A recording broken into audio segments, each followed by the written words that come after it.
जब लड़ाई अस्तित्व की हो तो लड़ना धर्म बन जाता है। लेकिन कल से मन बहुत भारी है।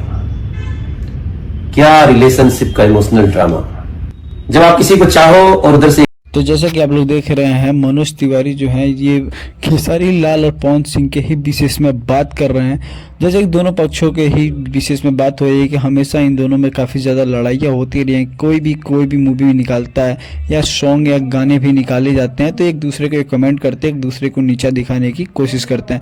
जैसे कि रवि किशन बताते हैं कि हम जिस टाइम में फिल्म इंडस्ट्री में थे उस टाइम में कुछ ऐसा हम लोग नहीं करते थे, क्योंकि हमें तो बस अपने एक्टिंग और अपने काम से ही मतलब होता था। लेकिन इन दोनों को है जो एक दूसरे से बहुत ही ज़्यादा जलन होती है और ये दोनों एक दूसरे को दाब कर आगे जाना चाहते हैं। बल्कि ये दोनों आगे हैं, बहुत ही ज़्यादा भोजपुरी के नंबर 1 स्टार दोनों कहे जाने वाले हैं। लेकिन फिर भी इन दोनों में काफ़ी ज़्यादा कंपटीशन होता है। यही मनोज तिवारी एकदम खुलकर बोलते हैं। और गाइस मैं बता दूँ किसके आप फैन है, मनोज तिवारी या पवन सिंह या खेसारी लाल यादव का, जरूर कमेंट करके बताएं और हमारे चैनल को सपोर्ट कर लें। और ऐसे ही रिलेटेड से आप लोगों को यहाँ पे भोजपुरी न्यूज़ मिलती रहेंगी।